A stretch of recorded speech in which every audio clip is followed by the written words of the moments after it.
राधिकाच्या नावाबद्दल माझा अजिबात आग्रह नाही आणि हट्ट आहे, पण जानकी आणि अहिल्याच्या नावाला मात्र माझा विरोध आहे. आता ह्याच विषयावर आमची एक स्पेशल मीटिंग आहे, त्यात तुमचं भविष्य ठरणार आहे. मी सांगते ते राजकारण उद्याच्या उद्या करा. राधिका मला या घरात दिसता कामा नाहीये. जो माणूस आपल्या घरातल्या बायकांकडे बघतो संपवून टाक त्याला कायमचा. आपल्याला बाहेर जायचंय. कुठं? आर्यनला भेटायला.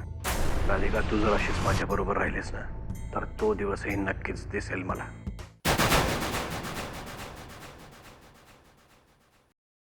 चल जानकी, मी निघतो. फक्त मला एकच सांग, काल रात्री तू कुठे गेली होतीस? म्हणजे मी विचारलेल्या प्रश्नांची नीट उत्तर दे जानकी. काल रात्री तू कुठे गेली होतीस? असं का विचारताय? मी इकडेच होते आपल्या घरामध्ये. काय झालं? काय नाही ग, सेलमध्ये आपले आवाज रेकॉर्ड करून बघत होतो. तिथे जाऊन काही घोळ नको व्हायला ना, म्हणून म्हटलं चेक करावं. चल जानकी, मी निघतो. तुम्हाला एकच सांग, काल रात्री तू कुठे गेली होतीस?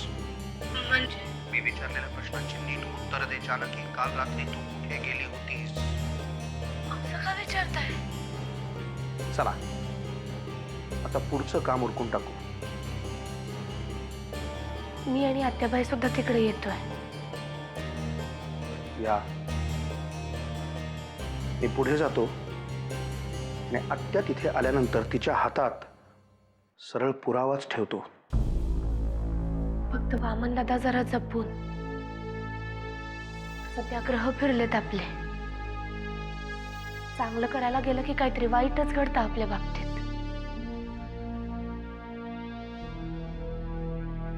जानकी, आपल्या हातून जे काही वाईट घडायचं होतं ना, सगळं घडून गेलंय. आता ह्यापुढे एकही चूक होणार नाही. एकही नाही.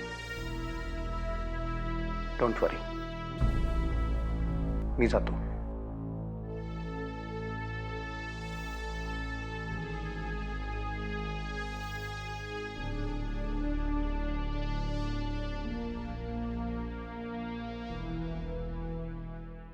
मला आर्यनचा नाही तुझा राग आलायचा ना.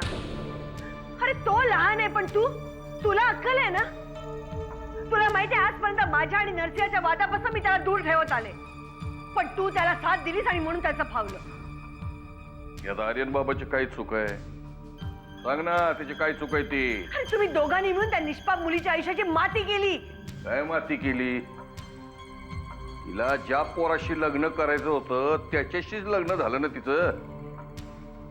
पण आर्यनला तिच्याशी लग्न करायचं होतं. हा, अमृता आपल्या घरात सुखी आहे बस. त्यांच्या संसारात जे काय चाललंय ते कुठल्या सुखी संसारात असतं ना. हे बघ युगंधरे, मी तुला स्पष्ट सांगतो, अमृताच्या बापानं नरशिवानं माझ्या अत्यंत जवळच्या मित्राचा आर्यनच्या बापाचा खून केलाय. तू विसरतोय जना. तू ज्याच्याबद्दल बोलतोस तो माझा नवरा होता. नाही, आमच्या चांगलं लक्षात आहे ते. फक्त तूच विसरलीस म्हणून आम्हाला परस्पर डाव रचावा लागला. अरे डाव रचताना कमीत कमी त्या मुलीचा तर विचार करायचा होता. विनाकारण त्या मुलीला वेठीस धरला तुम्ही. या सगळ्यामध्ये तिचा काय दोष होता? ती नरसिंहाची पोरगी आहे, हाच तिचा दोष आहे. तू योग्य वेळी काहीतरी केलं असतंस तर मला आर्यन बरोबर जायची वेळ आली नसती. बस ना, स्वतःच्या चुकांवर पांघरून घालण्यासाठी माझ्यावर आरोप करू नकोस. ए युगंधरे, उगा चिडू नकोस. तू सुद्धा नरशिवला धडा शिकवण्यासाठी बऱ्याच वेळेला खालच्या पातळीवर गेली. माहितीये मला, माहितीये. पण त्यावेळी आर्यन माझ्या बरोबर नव्हता. त्यावेळी त्याचं लग्न झालं नव्हतं. गाज इमोशनल होऊ नकोस. तू आता या सगळ्यातून संन्यास घे. घेणार, मी संन्यास घेणार. पण मला जे हवंय ते करून झाल्यानंतर. काय करणार आहेस तू? आपल्या फायद्याचं आहे काय ते? आपल्या फायद्याचं आहे की नाही ते नाही माहिती मला, पण आर्यनच्या फायद्याचं नक्कीच आहे. म्हणजे आर्यन बरा होऊन घरी आला की त्याला आणि अमृताला परदेशात पाठवणार. आपला तिथला व्यवसाय ते दोघं व्यवस्थित सांभाळतील. तुझी खात्री आहे या गोष्टीला आर्यन बाबा तयार होईल? मी आर्यन समोर दुसरा कुठलाही पर्याय ठेवणार नाही आणि तुझ्या समोरही नाही.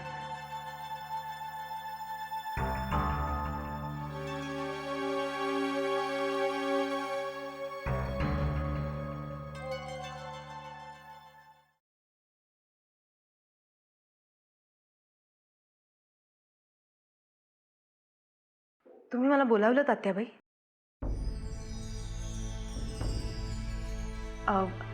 ठीक आहे, मी नंतर येते. पुन्हा तू इथे येऊ नयेस अशी माझी इच्छा आहे. म्हणजे लवकरात लवकर तू या घरातून बाहेर निघून जा. पुन्हा तू मला इथे दिसता कामा नये. मला त्याचं कारण कळेल का? तुला घरात घेताना विशिष्ट असं काही कारण नव्हतं, त्याच्यामुळे हाकलून देतानाही ते असावं याची मला गरज वाटत नाही. तुम्हाला नसेल आत्याबाई, पण मला त्याची गरज वाटते. कारण माझ्या हातून काय चूक झाली आहे ज्यामुळे आज संध्याकाळच्या आत तू या घराच्या बाहेर असली पाहिजेस. तुझ्या सगळ्या प्रश्नांची उत्तरं मी फोनवरून देईन. ठीक आहे, पण जाण्याआधी मला नरसिंहरावांशी बोललं पाहिजे. या घरात एखादा निर्णय मी घेतला ना की तो अंतिम असतो. दुसऱ्या कुणाचंही मत विचारायची काही गरज नाही. आत्याबाई, मी हे घर सोडून चालले होते. नरसिंहरावांनी मला थांबवलं त्यांच्या कामासाठी.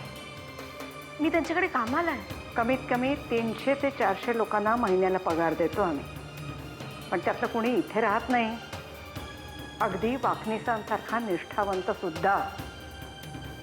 आणि असं समज ना की आजपासून तुला नोकरीवरून काढून टाकलंय. मला माफ करा, पण मला नोकरीवर आणि या घरात ठेवण्यात नरसिंहरावांची भूमिका महत्वाची. माझ्यासाठी त्यांचा निर्णय बंधनकारक आहे, दुसरा कुणाचाही नाही. फार बोललीस.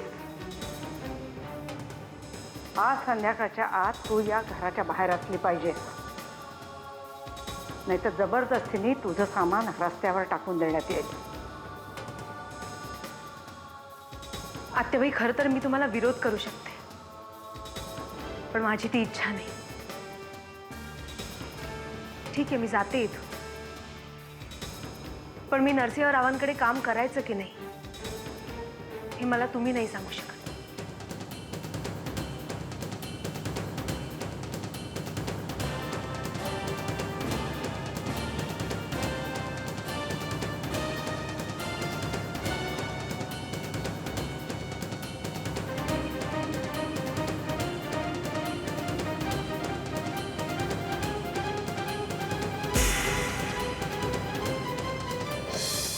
आर्यन, जे झालंय ते सगळं विसरून आपण नव्याने सगळ्याला सुरुवात करूया. सगळं विसरून नव्याने सुरुवात करूया म्हणजे नक्की काय करायचं? नाही, हे बघ, म्हणजे मला नीट सांग, नाहीतर परत तू चिडशील. आणि नाही, देवा शपथ, मी इथून पुढे तुझ्यावर कधीच नाही चिडणार. तसंही जे काही झालंय त्या सगळ्यात फक्त आणि फक्त माझाच दोष आहे. नाही अमृता, हे बघ, आता मला काही नको आहे. मला फक्त तुझा विश्वास हवा होता आणि तो मला मिळाला. आता तू जे म्हणशील तेच मी करेन. मला काही म्हणायची गरजच नाही आहे. मम्मा जे म्हणतील तेच करूया आपण. म्हणजे तू बरा झाल्यावर आपण इथून शिफ्ट व्हायचं आहे.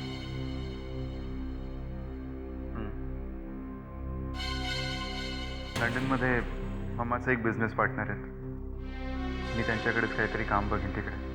मी असेल ना, तुला बिझनेसमध्ये मदत करायला. अमृता, रमावतीची शुगर फॅक्टरी आणि एक मल्टीनॅशनल कंपनी यामध्ये खूप फरक आहे. रमावती असू दे किंवा लंडन, प्रॉफिट लॉसची गणितं सांभाळली ना की कुठलाही बिझनेस सारखाच असतो. अच्छा,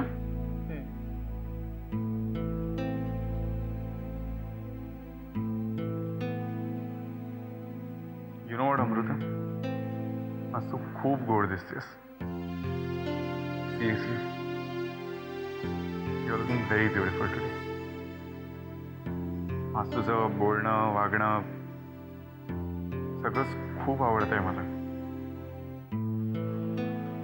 मी काय म्हणतो अमृता, आता इकडे कोणी नाहीये तर पटकन. वेडायस का तू? कोणी ऐकलं तर? अगं डॉक्टर साहेबांनी तुम्हाला बोलवले. आले.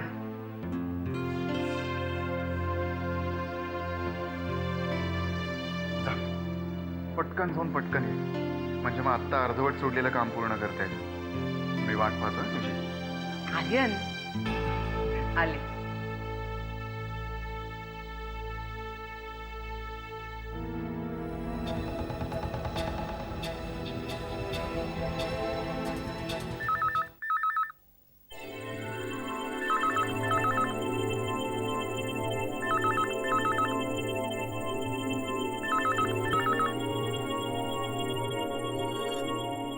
हॅलो, कोण बोलतंय?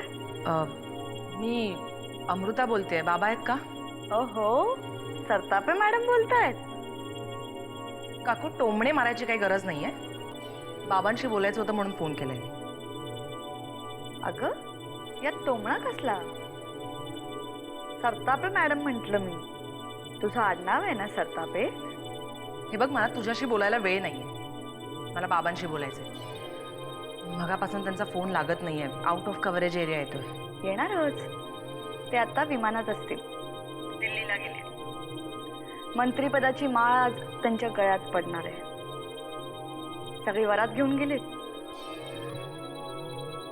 आणि आपल्या घरातला परशू नावाचा नासका कांदा सुद्धा सोबत घेऊन गेले. ठीक आहे, मी नंतर फोन करते. तुझा काही मेसेज असेल तर सांग, मी सांगते. नाही, त्याची काहीच गरज नाही.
कोणाला भेटायचं आहे? तुलाच.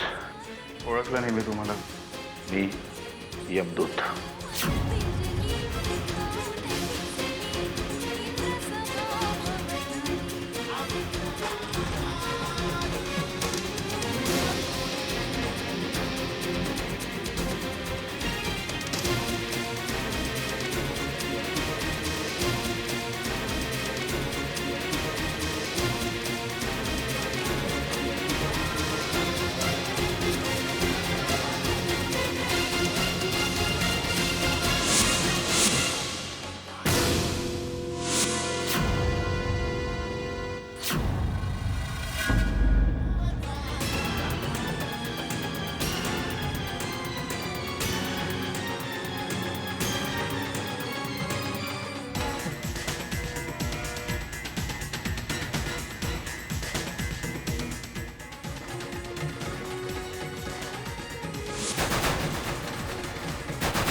छापेदार सूरत देखनी जन्म हिरकनी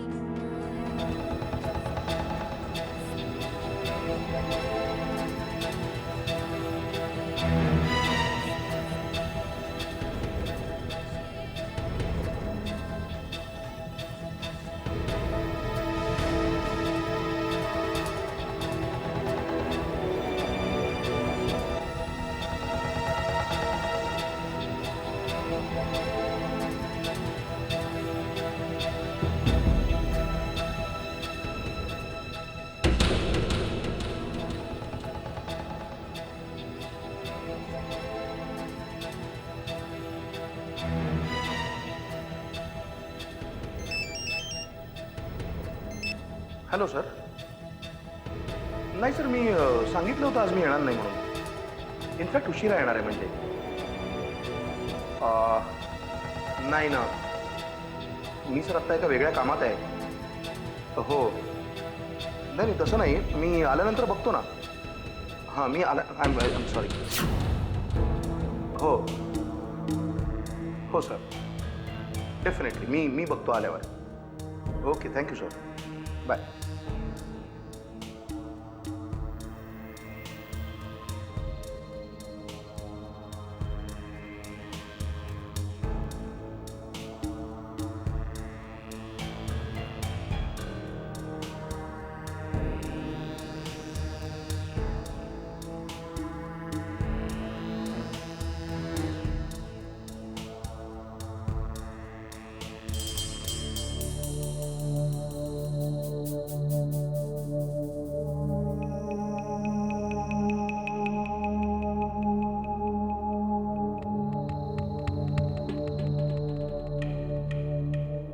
आर्यन,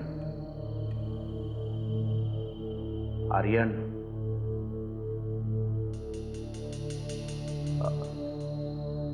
मला माहितीये मी तुला झोपेतनं उठवतोय, पण तरीही बोल. आर्यन, हे आर्यन.